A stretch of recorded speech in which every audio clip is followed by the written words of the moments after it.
భవిష్యత్తు కొరకు ఎంతో కష్టపడి ప్రయోజకులను చేస్తే నేటి సమాజంలోని బిడ్డలు వృద్ధులైన తల్లిదండ్రులను వృద్ధాశ్రమాలకు అప్పగిస్తున్నారు. అందరూ ఉండి ఎవ్వరూ లేనివారిగా వారి జీవితాలకు మనశ్శాంతి కరువై మోడైన తమ బ్రతుకులతో తనువు చాలించేవారు ఉన్నారంటే కాదంటారా?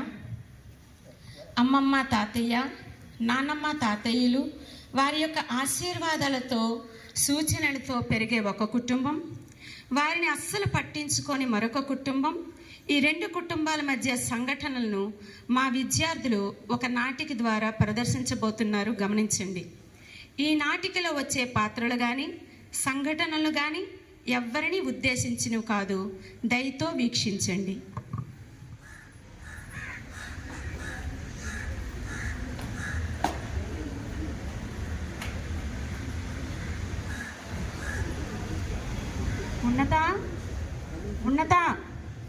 ఉన్నత లంచ్ బాక్స్ రెడీ అయ్యిందా? అయ్యిందండి, ఇదిగో తెస్తున్నానండి. కరుణ్, వైష్ణవి, స్కూల్ టైం అవుతుందమ్మా, రెడీ అయ్యారా? వచ్చేస్తున్నాం నాన్నగారు. పిల్లలు, నాన్నమ్మ తాతయ్యల దగ్గరికి వెళ్ళి ఆశీర్వాదం తీసుకోండమ్మా.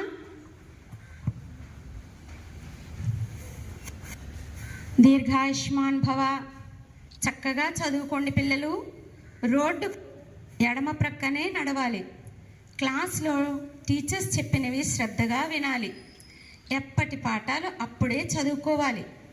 ఇతర పిల్లలతో గొడవలు పడకూడదు. సరేనా పిల్లలు? సరేనా తల్లి? అలాగే తాతగారు, మీరు చెప్పినట్లే చేస్తాం.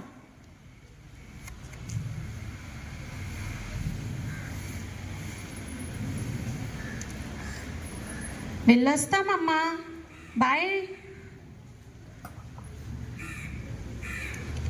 సరే ఉన్నత, నేను వెళ్ళొస్తాను. సరేనండి, జాగ్రత్తగా వెళ్ళిరండి. చూసారా, ఈ కుటుంబాన్ని నెమ్మది కలిగి సంతోషంగా ఉన్నారు.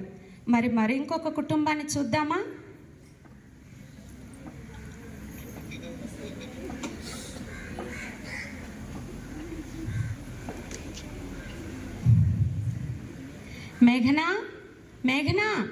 మేఘనా, ఎక్కడున్నావు?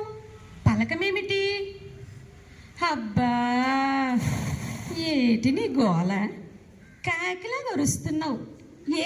ఇంట్లోకి ఏమైనా పాము వచ్చిందా ఏంటి? వస్తే కర్రతో కొట్టు, నన్నెందుకు పిలుస్తున్నావు? అదేమిటి అలా అంటున్నావు? నేను డ్యూటీకి వెళ్ళాలి కదా, టైం అవుతుంది. లంచ్ బాక్స్ అయ్యిందా లేదా? లంచు లేదు, గించు లేదు. ఉదయం లేచి పళ్ళు తోమి నా కాఫీ కలుపుకొని తాగేటప్పటికి ఇదిగో ఈ టైం అయింది. ఇంక వంట చేయడానికి టైం లేదు. ఏదో ఒకటి బయట తినేయండి ఈరోజుకి. అయితే మన పిల్లలేరి స్కూల్కి వెళ్ళిపోయారా? అదిగోండి, నేను లంచ్ బాక్స్ ప్రిపేర్ చేయలేకపోయానని వాళ్ళే స్కూల్ మానేశారు. చక్కగా బుద్ధిగా సెల్ చూసుకుంటున్నారు. చూడండి ఎంత మంచి పిల్లలు కదా మన పిల్లలు. ఎవరు అనుకున్నారు వాళ్ళు? నా పిల్లలు. అదేంటమ్మా మేఘన, నీవు త్వరగా లేచి భర్తకు పిల్లలకు కావలసినవి ఏర్పాటు చేయాలి కదా. అయ్యో, ఈ రోజుకు మొదలైందమ్మా ఈవిడ నీతులు చెప్పడం. మీరు వెళ్ళి ఆ గదిలో ఉండండి. అన్నిట్లో ఉండొద్దని ఎన్నిసార్లు చెప్పినా వినరేంటి? బుద్ధి లేదా మీకు? పోండి. మరుసటి రోజు స్కూల్లో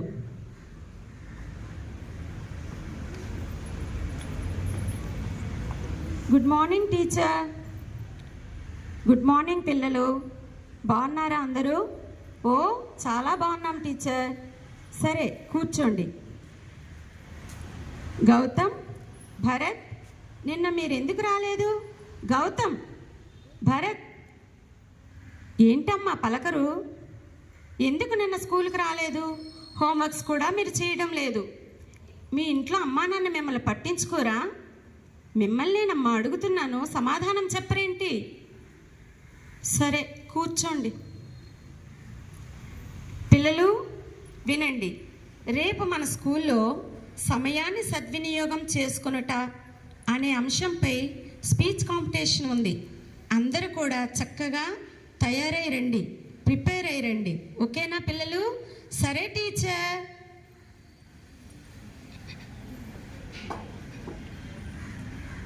నాన్నమ్మ, తాతయ్య, తాతయ్య, నాన్నమ్మ, ఏమిటి పిల్లలు, ఏంటి సంగతి? మరేమో మా స్కూల్లో రేపు సమయాన్ని సద్వినియోగం చేసుకోవటం ఎలా అనే అంశంపై కాంపిటీషన్ ఉంది. మీరు ఏదో ఒకటి మాకు నేర్పించండి తాతయ్య.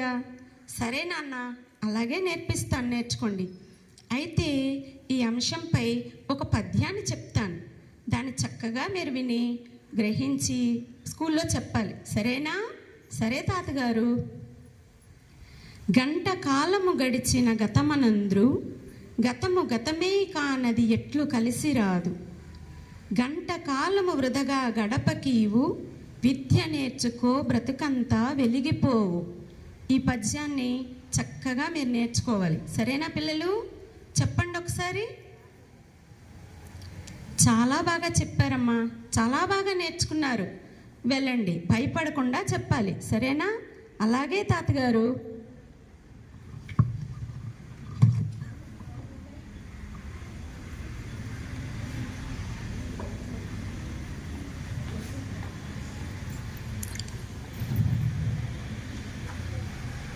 Good morning teacher.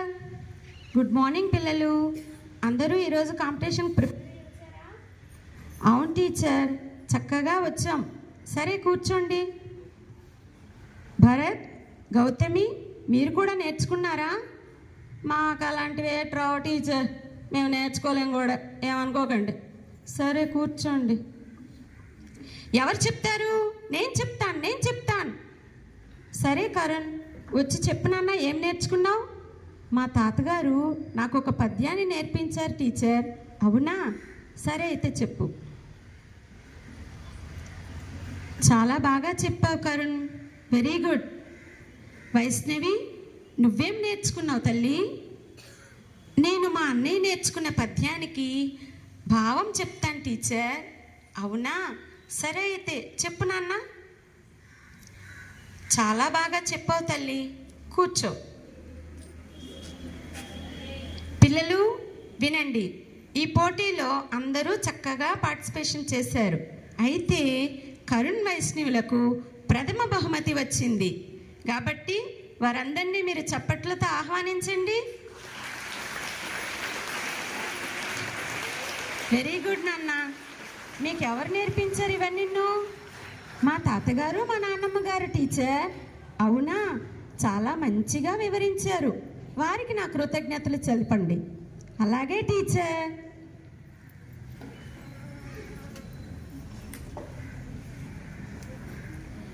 నాన్నమ్మ, తాతయ్య, చూసారా, మాకు ప్రథమ బహుమతి వచ్చింది.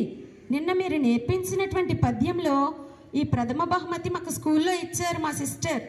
అవునా? చాలా సంతోషం పిల్లలు. ఇలా చక్కగా చదువుకొని మంచి అభివృద్ధిలోకి రావాలి నాయన. అలాగే తాతగారు.